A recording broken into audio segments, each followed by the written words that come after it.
गुरुदेव, अहंकार और इच्छा शक्ति में क्या अंतर है? जैसे कि मेरे भीतर आया कि मैं ये अमुक साधना या अमुक कार्य निश्चित ही सफलतापूर्वक कर सकता हूँ, तो इसमें अहंकार है या इच्छा शक्ति है?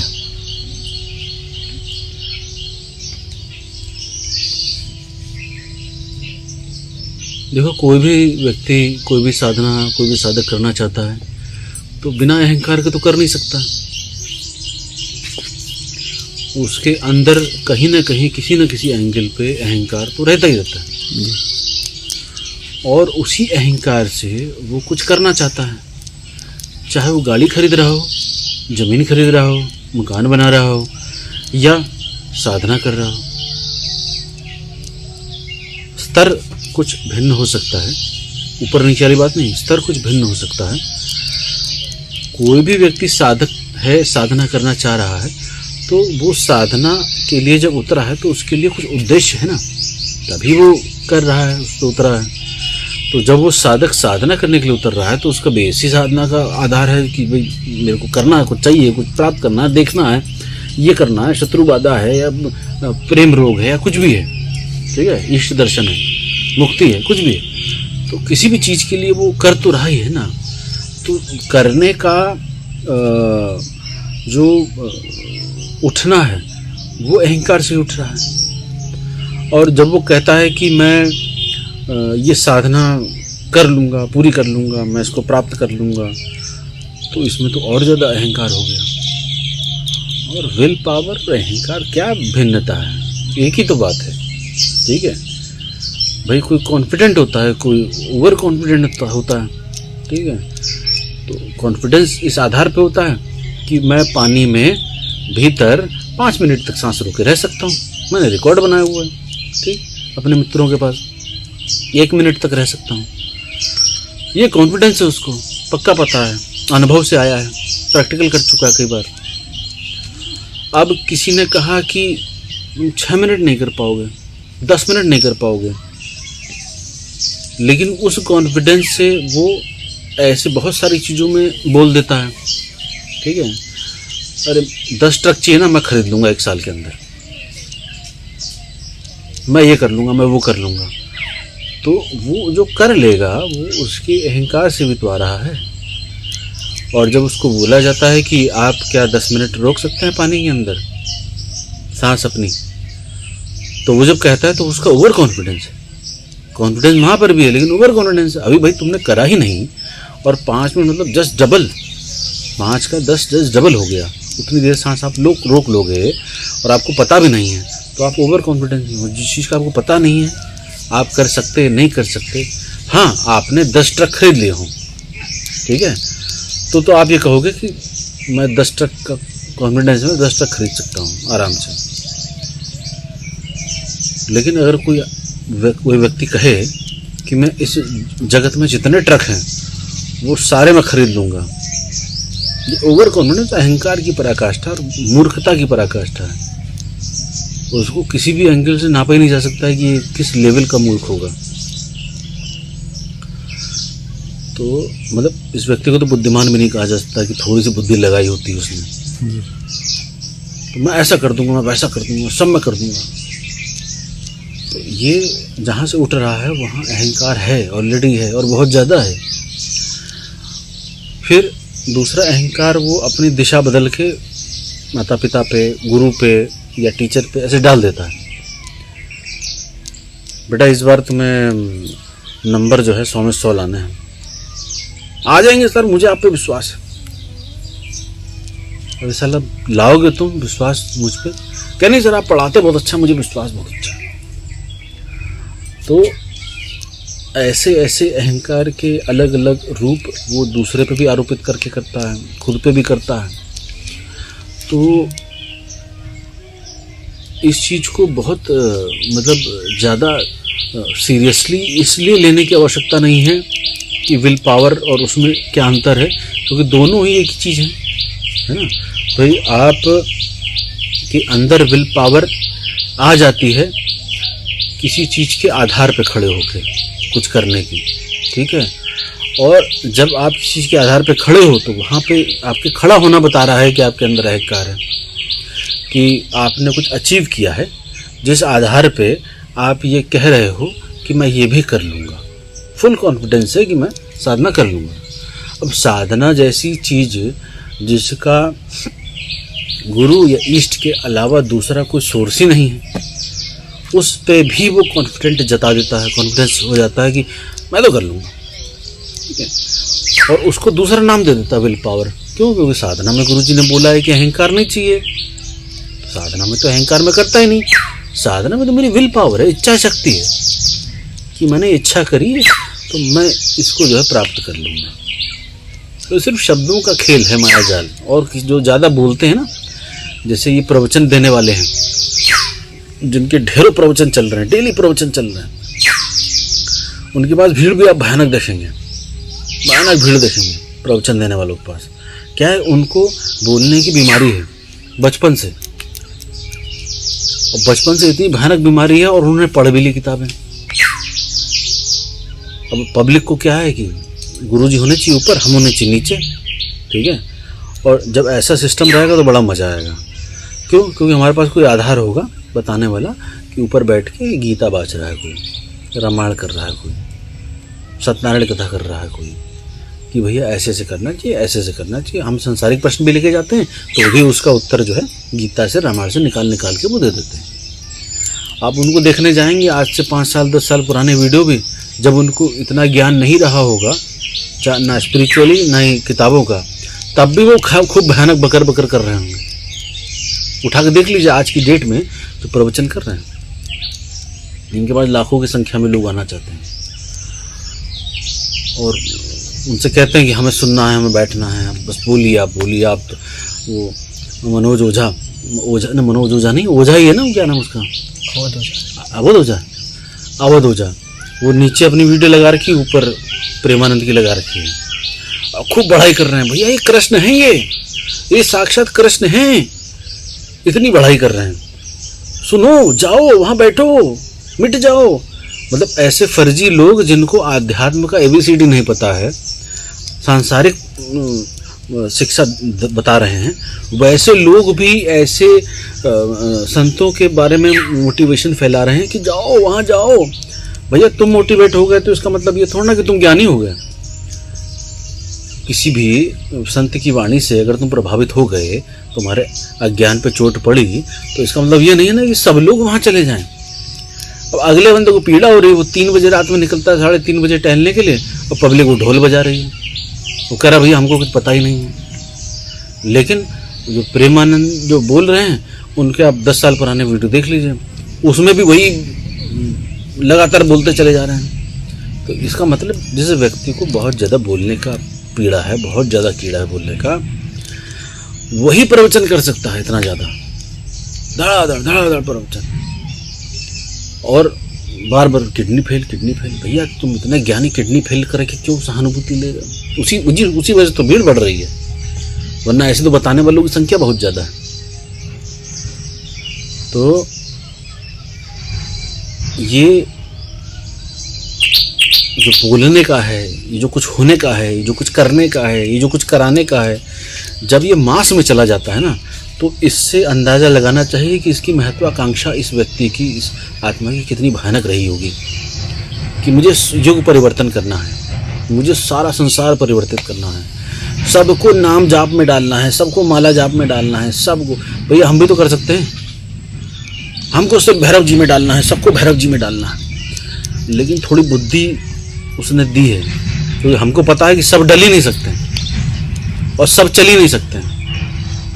तो प्रेमान जी को नहीं पता होगा और मिस्टर ओझा को भी नहीं पता होगा।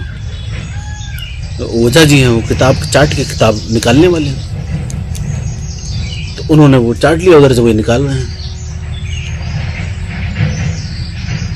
तो सांसारिक व्यक्ति एक स्पिरिचुअल प्रवचन करने वाले व्यक्ति के लिए मोटिवेशन कर रहा है तो बहुत अच्छा कर रहा है, ठीक है। लेकिन ऐसे नहीं कहना चाहिए कि यार भैया कृष्ण हो गए, वो कृष्ण है वो, ऐसे नहीं बोलना चाहिए। अकेले प्रेमानंद जी थोड़ना है कलयुग में, बहुत सारे लोग बढ़िया बढ़िया प्रवचन कर रहे हैं, बहुत अच्छा प्रवचन करते हैं और लॉजिकल काटते हैं कि सामने वाले व्यक्ति को अंध वो ना हो जाए, अंधा ना हो जाए कि सिर्फ कृष्ण कृष्ण में चला जाए, सिर्फ राधा रानी। तो ऐसा बोल के वो एक तो खुद भी पाप संग्रहित कर रहे हैं और बहुत सारे लोगों को भ्रम में भी डाल रहे हैं। क्योंकि जब आप किसी से कह दो, हमारे पास सांसारिक लोगों के मैसेज आते हैं, वो कहते हैं कि सिर्फ जो है नाम जप से होगा। हमने कहा भैया युगों से जो है और बरसों से वो नाम जप ही तो कर रहे हैं भैया। कितने कृष्ण पैदा हो गए। और ये तो बिल्कुल झूठ बात है जो मिस्टर ओझा फैला रहे हैं कि अरे कृष्ण है बिल्कुल, जाओ कृष्ण बैठो वहां पे, कृष्ण आ गए हैं। वो समझ में नहीं आती बात की, मतलब कैसे इतना पढ़ा लिखा व्यक्ति है, IAS PCS की तैयारी करा रहा है या कॉम्पिटिटिव एग्जाम की तैयारी करा रहा है, जो भी करा रहा है, इतने हजारों लाख लोगों को मोटिवेशन दे रहा है, वो इतनी मूर्खता भरी बात क्यों कह रहा है कि कृष्ण आ गए। और ऐसे ही टीचर्स की लाइन लगी पड़ी है, वही बेवकूफ़ बना रहे हैं। तो ये कम से कम इतना तो कर रहे हैं कि भेज रहे हैं, लेकिन ऐसे भेजिए कि एक संत महात्मा बैठे, एक प्रवचनकर्ता बैठा है जिसको बोलने की आदत है, ज़्यादा बोलता है आदमी, लेकिन ये चीज़ गलत बोलता है। ऐसा नहीं बोलना चाहिए कि भैया कृष्ण आ गए, ठीक है। हाँ बिल्कुल, उसके अंदर अपनी स्पिरिचुअलिटी जागृत हो रही होगी, आध्यात्म जागृत हो रहा होगा, धीरे धीरे ज्ञान को उपलब्ध होगा, यात्रा में है, धीरे धीरे यात्रा जब पूरी होगी तब वो ज्ञान को उपलब्ध होगा, कैवल्य को उपलब्ध होगा प्रेमानंद जी। लेकिन जब तक उसकी यात्रा नहीं पूर्ण हुई है तब तक आप ऐसा भ्रम फैला के ऐसे अनेक साधकों का कोई भला नहीं कर रहे हैं कि आप उनके पास भेज दे रहे हैं। तारीफ करिए, बहुत अच्छा कर रहे हैं, संतों के पास भेजिए लोगों को। लेकिन ये लाइन बहुत ख़राब बोली मिस्टर ओझा ने कि कृष्ण आ गए। भैया कृष्ण कोई आ ही नहीं सकता है दोबारा, कृष्ण का रूप भी नहीं आ सकता है दोबारा कोई।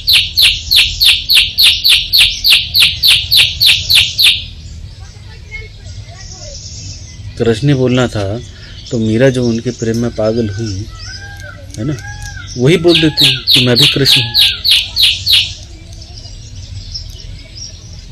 मीरा बनना चाहिए था इनको। सब खा लिया, सब पी लिया, सब लुटा दिया, सब बर्बाद कर दिया। वो कृष्ण कृष्ण कर रही हो और मूर्ति में ही समाहित हो गई, एक हो गई। ऐसे व्यक्ति को कृष्ण बोलना चाहिए था, लेकिन उसने बोला ही नहीं, क्योंकि उसका अस्तित्व बचा ही नहीं।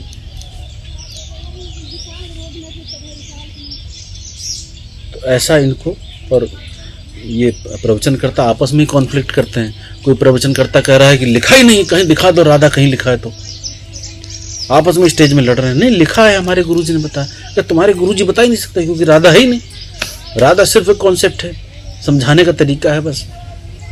आचार्य रजनीश कह रहे हैं कि वो धारा को उल्टा कर दिया है इन्होंने, उसकी धारा है उसको राधा बोल दिया है। जैसे राम राम को मरा मरा आ जाता है, वैसे धारा को धारा करते करते राधा आ जाता है। तो प्रेमानंद जी से या आजकल के जो प्रवचनकर्ताओं से बहुत ज़्यादा स्तर आचार्य रजनीश का। और ये लोग कह रहे हैं ये राधा राधा करो, इनमें आपस में कॉन्फ्लिक्ट है। दोनों ही प्रवचन कर रहे हैं, भागवत कर रहे हैं, कृष्ण गान कर रहे हैं, वृंदावन में पड़े हुए हैं, भीड़ लगी पड़ी है, सब के सब लोटे पड़े हैं, लेकिन यही नहीं सिद्ध हो पा रहा है कि राधा है कि नहीं। तो ये जो जितने भी लोग भटकते रहते हैं उनको ये गलत दिशा दे रहे हैं। और अगर किसी को सही दिशा चाहिए हो, किसी को नाम जप भी करना हो, तो किसी के बहकावे में आके, किसी के भुलावे में आके ऐसा नहीं करना चाहिए, है ना। क्योंकि इसमें 99% से ज़्यादा तो मार्केटिंग स्किल्स होती है कि आप जो एक बात जानते हैं उसको बताने का तरीका होता है बस। लेकिन उसमें भी अपनी चीज़ों का खंडन भी तो करो ना। फिर ये मैं इसलिए बोल रहा हूँ कि आपको समझ नहीं आती है बात, तो आपको अलग अलग तरीके से बात समझाई जाती है। ये भी चीज़ बोलनी चाहिए साथ में कि भैया मैंने ये बोला है कि किताब पढ़ो, लेकिन ये भी साथ में बोलें कि भैया किताब छोड़ दो।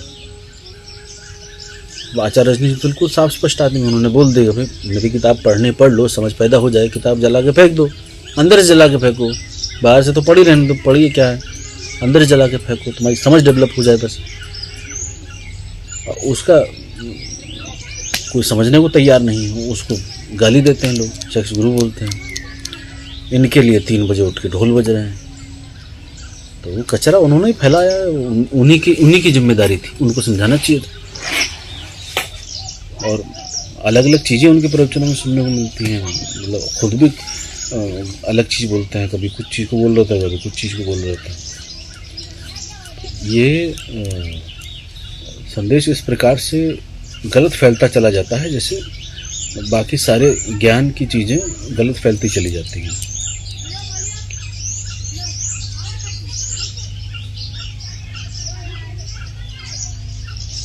तो ये जो अहंकार और इच्छा शक्ति है, सारी चीज़ें सब आपके अहंकार से ही जन्म रही हैं। मुझे साधना में उतरना है, अहंकार चाहिए।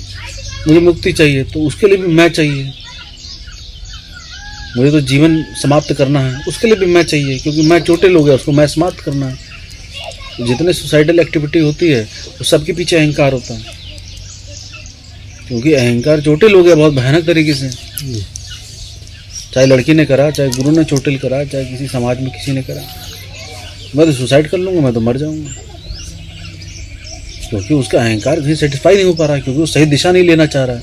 सही दिशा लेगा तो पता चलेगा, गुरु कह रहा भैया अहंकार छोड़ दो, जैसे अहंकार छोड़ेगा वो सही दिशा मिलनी शुरू हो जाएगी। तो ये बिल्कुल भी, मतलब बहुत सारे उदाहरण मैंने आपको दे दिए कि ये बड़े बड़े संत इससे पीड़ित हैं, और बाकी संसारिकों की पीड़ा का तो क्या ही कहना है। उनके लिए तो वो पीड़ा ऐसी है कि एक कांटा चुभा है आपको और वो मिल नहीं रहा है कहाँ चुभा है, तो उसके लिए फिर गहरा ऑपरेशन कराने की आवश्यकता है। बिना ध्यान में गए, बिना गहराई में उतरे, बिना मौन रहे, बिना समाज से कटे, प्रकृति में गए लंबे समय के लिए, किसी भी साधक को, किसी भी मनुष्य को, किसी भी जीव को वो नहीं प्राप्त होगा जिसका कोई नाम नहीं है,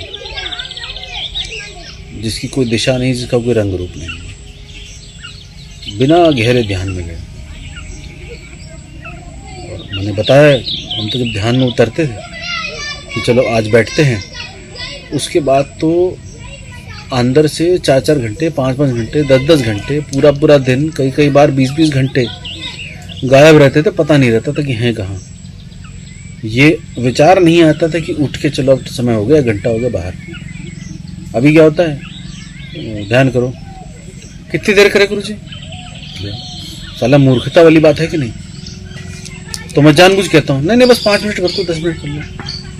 भैया तुम फूहड़ आदमी हो, जब तुम्हें यही नहीं पता है कि गुरु कह रहा ध्यान करो। अगर मुझे कहना होता कि 10 घंटे करो, 5 मिनट करो, तो मैं खुद बोलता। ध्यान करने के लिए बोल दिया कि चलो ध्यान करो, फिर अब मर जाऊं तो फिर नहीं उठूंगा। तो गुरु ने कहा ध्यान करो, बस जब तक ध्यान नहीं घट दोगे तब तक मैं ध्यान के लिए बैठा रहूंगा। बैठे रहो, खत्म हो गई बात। लोगों में हड़कंप हो जाएगी, कहाँ गायब हो गया, पता चले वो ध्यान में बैठे हैं। फिर गुरुजी के पास मैसेज आया, गुरुजी वो तो पूरे दिन भर से बैठे हैं, हिले डुले भी नहीं। ऐसा संदेश चला जाए। अब यहाँ 5 मिनट बैठ के हालत खराब हो जाती लोगों की, 1 घंटे में हालत खराब हो जाती। क्यों? पाप थोड़ा ना बैठने देगा भैया, चोट लगी वो तो सारी व्यवस्था है। लेट के कर लो, लेट के आदमी सो जाएगा। उसकी तड़प सोने थोड़ा ना देती भैया।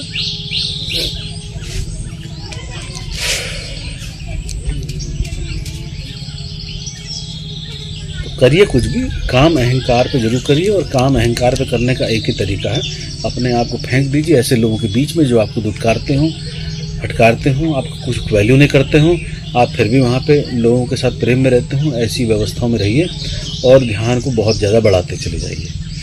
नहीं हो रहा 5 मिनट करिए, 10 मिनट करिए, 11 मिनट, 15 मिनट, 1 घंटा, 2 घंटा, धीरे धीरे टारगेट ले लीजिए 5-5 मिनट का डेली का।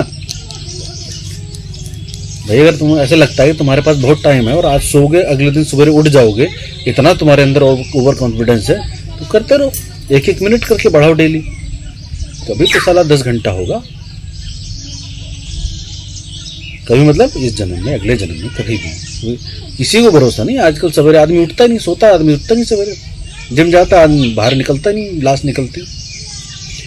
तो जिसको ये जल्दी है उसको ज़्यादा आधा घंटा एक्स्ट्रा लेके चले, आधे घंटा करा कल 1.5 घंटा, उसमें फाइट ज़्यादा होगी, लेकिन जितनी फाइट होगी भीतर अपने ऊपर से उतना ज़्यादा कष्ट स्वीकार करेगा और उतना ज़्यादा उसके संस्कार गल गल के बहेंगे। और ये हमको पता है, ये 100 लोग सुनेंगे, उसमें से 1-आधा% भी व्यक्ति इस कार्य के लिए नहीं होगा जो बताया जा रहा है। बाकी सब इसी उद्देश्य से बता रहे हैं कि सब उन्हीं के जैसे हैं। नाम जप करो भैया, नाम जप करो, नाम जप चल जाएगा भैया। शिव जी को जपो, भाई दुर्गा जी, उसके अलावा कुछ है नहीं भैया, उसके अलावा भी बहुत कुछ है।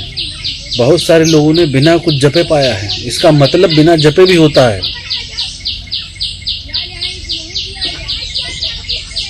क्योंकि तुमको ऐसे प्राप्त हो रहा है, ऐसे अनुभव हो रहे हैं, तो जरूरी नहीं है कि दूसरा भी ऐसे ही हो।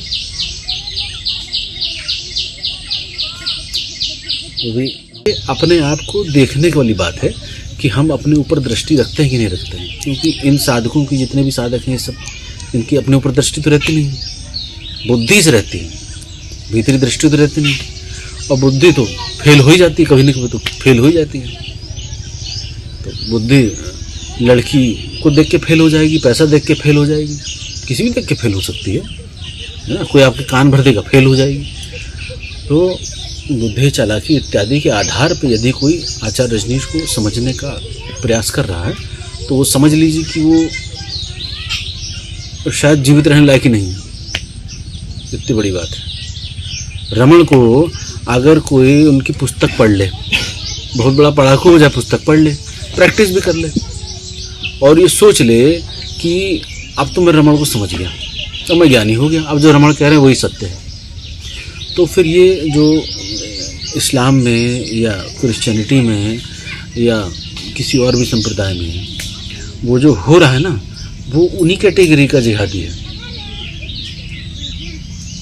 और प्रेमानंद जी जो और ये सब, ये भी उसी कैटेगरी है। इनको सब बताना चाहिए ना भैया। भाई उसने कहा कि जो बुत पूजेगा काफिर है, ठीक है। अब वो अनपढ़ आदमी था ना भैया, वो कैसे बताता? आए थे तो ऊपर से उतरी, वो क्या कहता? आसमान से तो कहता भैया। आज का व्यक्ति जब आपको समझाया जा चुका है कि ज्ञान ऊपर से उतर रहा है, आ रहा है, तो आपकी समझ में आ जाएगी ना कि कोई ऊपर से लिख के नीचे नहीं लिख रहा है, उतरता है ऊपर से, भीतर प्रवेश करता है। तो जब मोहम्मद साहब ने बोला कि भैया ऊपर से उतर रही आयत है, तो बिल्कुल सही बात है, ऊपर से उतर रही है। उसकी लैंग्वेज वैसी है, उसको पता ही नहीं कैसे बताना है, तो वो ऐसे ही बताएगा। और फिर पत्थरों पे लिखा जा रहा है, तो पत्थरों में जो लिख रहा है उसने क्या लिखा, फिर वो किताबों में आया, फिर 14 साल का हो गया, फिर क्या क्या चेंज हुआ, किसको क्या पता भैया। वो तो अलग अलग खलीफा कबीले और सब ने अपना मिक्सचर कुछ ना कुछ तो करा ही होगा ना, अपनी इच्छाओं के अनुरूप। और वो भी लड़ाके थे, तो जो लड़ाका है उस तरीके से बात करेगा कि भैया सबको मार दो जो बुत नहीं तोड़ रहा है, सबको खत्म करो, आदमी मारो। तो ये चीज़ें समय के हिसाब से बिल्कुल अलग थी, व्यक्ति की शैक्षणिक योग्यता के हिसाब से बिल्कुल अलग थी। अब आचार्य रजनीश एकदम भयानक पढ़ा लिखा आदमी, उसको सारा वैज्ञानिक जगत, सारा पढ़ा लिखा आध्यात्मिक साइकोलॉजिस्ट, हर आदमी पूछ रहा है कि भैया इसने तो सारी चीज़ें खंडन कर दी। ऐसे समझाना चाहिए ना भैया। आप कह रहे हो कि ब्रह्मचर्य रखो, ठीक है, ये ब्रह्मचर्य के बारे में कुछ और भी तो बताओ कि भैया खंडित अगर हो रहा है तो कोई ऐसी बात नहीं है कि तुम्हारे अंदर ग्लानि का भाव चला जाए जो तुम्हारे मरते टाइम भी पैदा रहे। वो ग्लानि का भाव हटाने के लिए भी तो उसको कुछ बताओ।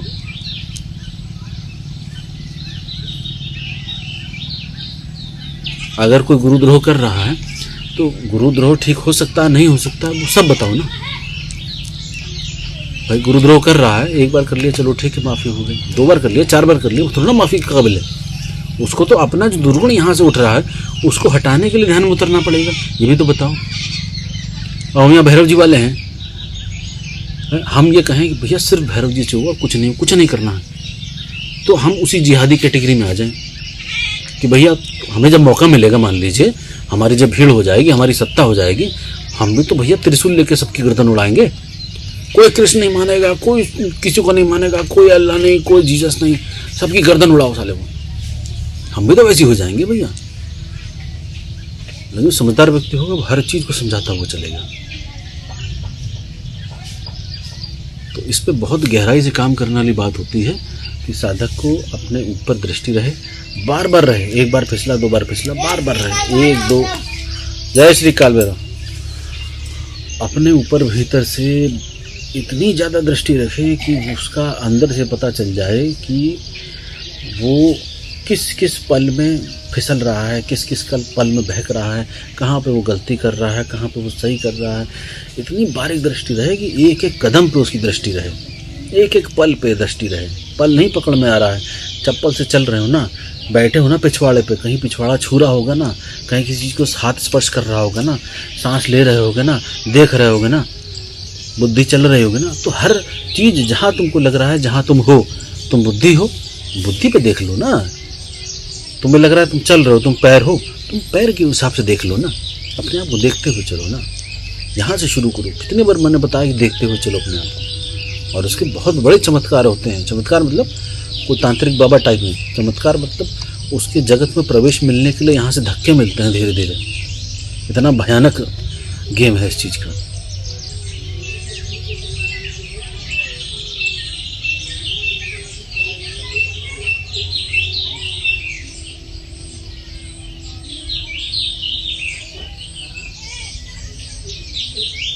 ध्यान करना बहुत आवश्यक है भैया। और ध्यान में भी कोई एक ध्यान करना आवश्यक नहीं है, वरना एक ध्यान की मन में आदत लगती है, वो जिंदगी भर नहीं छोड़ पाता। जैसे गीता कुरान आदमी नहीं छोड़ पाता, वैसे वो ध्यान की विधि नहीं छोड़ पाता।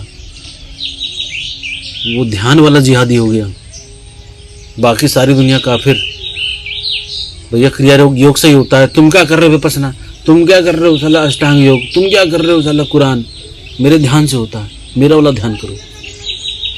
तो वो ध्यान वाला जिहादी हो जाता है, वो सबके बुत तोड़ेगा। क्योंकि ये पैटर्न बिल्कुल भी डिसाइडेड नहीं है कि किससे किसको क्या मिलेगा। जांच परख करनी बहुत जरूरी है, बार बार तोड़ना जरूरी है। आप जैसे हो, आपको पूरी तरीके से जैसे हो वैसे रहोगे तो आपको कुछ भी नहीं प्राप्त होगा। ना कभी गुरु प्राप्त होगा, ना कभी ईश्वर प्राप्त होगा, ना इष्ट प्राप्त होगा, कभी कुछ प्राप्त नहीं होगा। हाँ, चालाकी प्राप्त हो सकती है और ज़्यादा। ठीक है, जय श्री काल। सभी रोंगटे खड़े हुए देखते ही। उसका एक प्रयोग है मंत्र के साथ। वो जब मैं साधकों को देता हूँ तो उस मंत्र के साथ प्रयोग बताता हूँ कि आप उस दंड को पकड़ के, जैसे भैरव दंड है, उस दंड को पकड़ के ऐसे 3 बार उस मंत्र का उच्चारण करके अगर आपने 3 बार उस स्थान पर ठोक दिया तो समझ लीजिए 20, 50, 100 किलोमीटर दूर तक उसके उच्चारण से और उस ठोक से पड़ने वाली चोट उस धरती के भीतर ही नहीं, ऊपर के भी शक्तियों को सफाई कर देती है।